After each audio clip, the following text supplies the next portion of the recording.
Grievance reversal ઉપર પણ વધારે ફોકસ રાખીશું.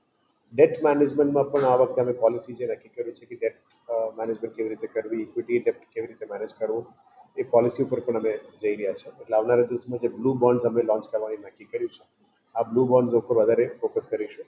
અને જે ગ્રીન બોન્ડ્સમાં વડોદરાએ જે પહેલ કરી છે એને આવનારા દિવસમાં અલગ અલગ સિટીને પણ ગાઈડન્સ કરવાની કામગીરી પણ વડોદરા તરફથી શરૂ કરી દેવામાં આવશે, જેથી કરીને ફ્યુચર જે ગ્રીન મ્યુનિસિપલ બોન્ડ્સ અને બ્લુ મ્યુનિસિપલ બોન્ડ્સથી જે કોમ્પ્લિમેન્ટરી ફંડિંગ કરવાનું છે આપણે ગ્રીન પ્રોજેક્ટ અને બ્લુ પ્રોજેક્ટ, એના ઉપર પણ આવનારા દિવસમાં બહાર મૂકીશું.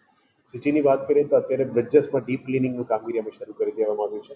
જે એસટીપીના રેઝિડ્યુઅલ વેસ્ટ વોટરથી બ્રિડ્જસમાં જે પાન પડીકી, પિચકારી, ગંદકી, ડસ્ટ છે, આ બધાને અમે સાફ કરવાની કામગીરી શરૂ કરી દીધી છે. આવનારા દિવસમાં ડિવાઈડર્સમાં પણ આ ક્લિનિંગનું કામગીરી શરૂ કરી છે, જેથી કરીને બંને યુઝ થાય, એક ક્લિનિંગ પણ થઈ જાય અને જે ડિવાઈડર્સમાં પાણીનું જરૂરિયાત જે પૌધા માટે છે એ પણ આપવામાં આવશે. ખાસ કરીને road department, water department, drainage ડિપાર્ટમેન્ટની આજે રિવ્યૂ કરવામાં આવ્યું. જે પણ કામગીરી પાણી પુરવઠા અને ડ્રેનેજ દ્વારા રોડ્સ ખોદવામાં આવ્યું છે એને વહેલા તકે કામગીરી પૂરું કરવાનું, અને કામ પૂરું થયા પછી જે સેટલમેન્ટ ટાઈમ છે એ પણ ફાસ્ટ કરીને as and when it was dug, આ કન્ડિશનમાં જે ઓરિજિનલ રોડ કન્ડિશનથી આ રીતમાં લાવવા માટે કડક સૂચના આપી છે. એટલે આવનારા દિવસોમાં અમે ફિલ્ડ વિઝિટમાં પણ જઈશું, આ તમામ સાઇટ્સની યાદી લઈ લીધી છે, ફિલ્ડ વિઝિટ કરીશું અને ગુણવત્તાપૂર્વક કામ કરવા માટે અમે સૂચના આપી છે.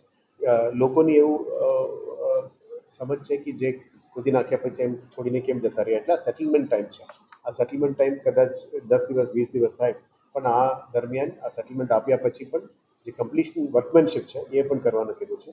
તમામ ઝોનલ એન્જિનિયર્સને ખાસ કરીને તાકીદ આપી છે કે જે ડાકડાઓની સર્કલ બન્યું છે એ રોડ લેવલમાં હોવું જોઈએ, સાઈડમાં ખાડાઓ ના હોવું જોઈએ, અને પેચવર્ક તમે કરો તો એ પણ રોડ લેવલમાં હોવું જોઈએ, રોડ લેવલ કરતાં ઉપર ના હોવું જોઈએ. એ માઇન્યુટલી જોઈને કામગીરી કરવા માટે એમને આજે સૂચના આપી છે. સ્ટ્રીટ વેન્ડિંગ એન્ક્રોચમેન્ટ બાબતની જે પોલિસીસ પાસ થઈ છે એને અમલમાં લાવવા માટે પણ અમે આવનારા દિવસોમાં નોટિફિકેશન કરીશું. અને આવનારા દિવસોમાં ટાઉન વેન્ડિંગ કમિટીની પણ રચના કરવાની છે. પછી હોકિંગ ઝોન્સ અને સ્ટ્રીટ વેન્ડિંગ ઝોન્સ પણ જાહેર કરવામાં આવનારા દિવસોમાં કરવામાં આવશે. અને અત્યારે પાર્કિંગ પ્લોટ્સ અમે 100 પ્લોટ્સ માટે નક્કી કરી હતી, એમાં લગભગ 19થી 20 પ્લોટ સુધી અત્યાર સુધી અમારી જાહેરાત પણ આપવામાં આવી છે. એટલે ધીરે ધીરે અમે પાર્કિંગ, પેન પાર્કિંગ ઉપર જઈશું અને ઇલીગલ પાર્કિંગ કરનાર ઉપર ટોઈંગના ગાડીઓ આવ્યા પછી ઇલીગલ ટોઈંગનું કામગીરી સિટી પોલીસ સાથે મળીને અમે કામગીરી શરૂ કરીશું, જેથી કરીને સિટીને encroachment free, hoarding free, encroachment free અને પાર્કિંગ પણ વ્યવસ્થિત રીતે કરવામાં અમે મહેનત કરીશું. વિશ્વામિત્રીમાં જે કામગીરી છે આવનારા દિવસોમાં, પછી જે વાઇડનિંગ અને ડિસિલ્ટિંગની કામગીરી થઈ છે, હવે વોટર ડાયવર્ઝન ઉપર જે નવલાવાલા કમિટીની રેકમેન્ડેશન્સ છે એના આધારે ડાયવર્ઝન ખાસ ટચિંગ કરવાનું કામ પણ શરૂ કરીશું. અને અમુક જગ્યામાં ROW3 પાઇપલાઇન્સ નાખવાનું છે, એ પણ કામગીરીનું પ્લાનિંગ શરૂ કરી છે. અને જે TOD મોડલમાં અને TDR રિન્યુઅલ મોડલમાં આવનારા દિવસમાં વિશ્વામિત્રીની જે મિક્સ્ડ યુઝ ડેવલપમેન્ટ છે એમાં પણ અમુક એરિયાઝ આઈડેન્ટિફાઈ કરી દેવામાં આવી છે.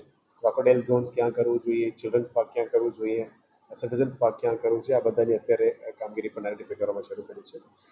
અત્યારે 2 દિવસ હોળીનો સમય છે એટલે ફૂડ ડિપાર્ટમેન્ટને સૂચના આપી છે કે ખોરાક ઉપર પણ થોડું ધ્યાન રાખવા માટે. લોકો બહાર જમતા હોય, બહાર મીઠાઈનું બધું સપ્લાય થતું હોય, એટલે ફૂડ ડિપાર્ટમેન્ટ દ્વારા ઇન્સ્પેક્શન માટે પણ એમને સૂચના આપી છે.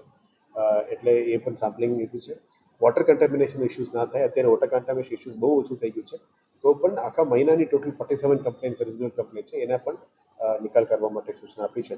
એટલે આ 2 દિવસ હોળીના સમયમાં લોકોને અમે હોળી સારી રીતે ઉજવણી કરવા માટે પણ એમને પ્રાર્થના કરીએ છીએ, પણ સેફ હોળી રમવા માટે પણ અમને બેસ્ટ વિશેસ અમે પાઠવીએ છીએ. આવનારા દિવસોમાં હોળી પછી પણ જે વિકાસના કામોમાં ઝુંબેશ છે એ પણ કાયમી કરવા માટે અમે કટિબદ્ધ રીતે રિવ્યુ કરવામાં આવે છે. સર, પાલિકા સ્વચ્છતા માટે તો મહેનત કરી રહ્યો છે. ડિવાઈડરની આપ જે વાત કરી સફાઈ કરી રહ્યો છે. પહેલા ડિવાઈડરની વચ્ચે